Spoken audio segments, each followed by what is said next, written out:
ချိန်တန်ရင်အိမ်ပြန်ရမယ်ဆိုတဲ့စကားတစ်ခုရှိရနော်ကိုလည်းတရားနာပြီးရင်ပဲပြန်မှာအိမ်ပြန်မှာဘုန်းကြီးကလည်းပဲပြန်သူလည်းသူเจ้าသူပြန်မှာသူအိမ်လို့ထင်တဲ့เจ้าပြန်မှာပဲလေဟုတ်လားတန်တရားနဲ့ချီပြီးတော့ဦးဇင်းတို့တွေဟာအချိန်တန်ရင်ငါပြန်မဲ့အိမ်ဟာဘလို့အိမ်လဲဆိုတာကိုစဉ်းစားမိဖို့လိုတယ်အခုလူဘဝဆိုတာကတော့ဒါအလေပတ်ခဏလာတဲ့သဘောပဲဟုတ်လားအချိန်တန်ရင်ကိုပြန်မဲ့အိမ်ဟာဘလို့အိမ်လဲဆိုတာကိုယ့်ပေါ်မှာပဲမူတည်တာကိုကမိမိရောပေါ့ပေါ့ဆဆနေမယ်ဆိုရင်တော့ကိုပြန်မဲ့အိမ်ဟာအပေပုံပဲမမေ့တဲ့လူတော့မပါဘူးနော်မေ့တဲ့လူပဲသူကပြောတာကွက်ပြီးတော့ပြောတာကွက်တယ်လို့သာပြောရတာပါအကုန်လုံးလူကမေ့တာဆိုတော့မမေ့တဲ့လူပဲကွက်တယ်လို့ပြောရမယ်မေ့တဲ့လူတော့ကွက်တယ်လို့ပြောလို့မရနိုင်ဘူးထင်ဟုတ်လားဒါတော့ဖြစ်တတ်တော်တွေဟာမိမိရောပဲနေကြတာမိမိရောနေခြင်းဒီအပေပုံကိုအမြဲတည်းအိမ်ဖြစ်စေတယ်ဆိုတာအလွန်မှအဲ့ဒီစကားကလည်းမှန်ကန်တဲ့စကားပဲမိမိရောပေါ့ပေါ့ဆဆပမာဒလွှမ်းမိုးပြီးတော့နေကြတဲ့ပုဂ္ဂိုလ်တို့အတွက်အပေလေးပုံဒီအမြဲနေရအိမ်နဲ့တူတယ်တဲ့။အောင်းလုံးပိတ်တဲ့တို့စဉ်းစားတတိမရှိဘဲနဲ့ကိုယ်ခန္ဓာမှာဘာဖြစ်နေလဲဆိုတာကိုမသိဘဲနဲ့အတွေ့အကြုံတွေရဲ့ပုံမှာဘာတတိမှမထားဘဲနဲ့နော်အမှန်ကန်သိပြီးတော့မနေဘဲနဲ့ဖြစ်တယ်လို့ပြစ်စလက်ခတ်နေလိုက်ခြင်းဒီ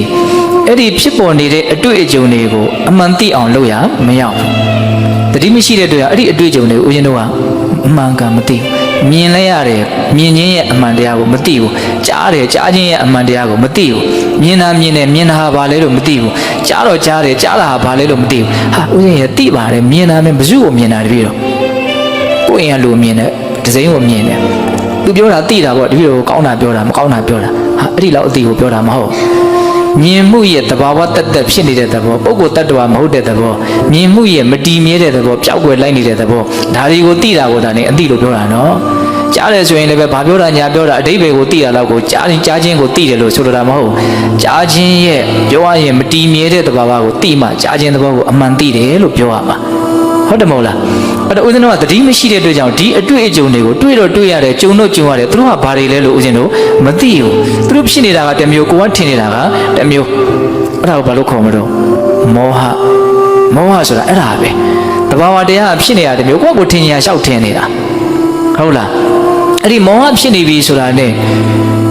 အိဋ္ဌာယုံလို့ဆိုတဲ့လူချင်းစရာမမောစရာကောင်းတဲ့အာယုန်နေနဲ့တွေ့ပြီဆိုတာနဲ့အဲ့ဒီလူပါဖြစ်ပြီတော့ယာကသို့မဟုတ်လောဘဖြစ်ပြီနော်ရခြင်းပြီအနိဋ္ဌာယုံနော်စိတ်ညစ်စရာစိတ်ပြည့်စရာမကောင်းတဲ့အာယုန်နဲ့တွေ့ပြီဆိုတာနဲ့ဘာဖြစ်ပြီတော့ဒေါသဖြစ်ပြီလောဘနဲ့ဒေါသကတော့ယံဖန်ယံခါသူကတော့အကြောင်းအားလျော်စွာသွားအိဋ္ဌာယုံအနိဋ္ဌာယုံနဲ့တွေ့တဲ့အချိန်ဖြစ်မှာပေါ့နော်မောဟကတော့တတိမရှိတဲ့အချိန်တိုင်းမှာဖြစ်နေတယ်ဟောပမာဒလွှမ်းမိုးပြီးတော့တတိမရှိဘဲနဲ့နေသမျှလောဘဒေါသမောဟတို့ဟာစိတ်ကိုအမြဲတမ်းမဖြစ်နေတော့ဝင်ရောက်ပြီးတော့နှိမ့်ဆက်နေတယ်အဲ့လို့ဆိုရင်ဒီလောဘဒေါသမောဟဆိုတဲ့မျိုးစေ့ကဘလို့အပင်မျိုးကိုပေါက်စင်မလဲအပေပုံဆိုတဲ့အပင်ကိုပဲပေါက်စင်ပါနော်ငယ်ငယ်လေးကစလောဘဒေါသမောဟတို့ရဲ့အနာဂတ်အကျိုးဆက်ကိုခွဲတန်းတဲ့တကွာတရားဓမ္မတို့ကောင်းတဲ့မှာမှတ်ထားပြီးသား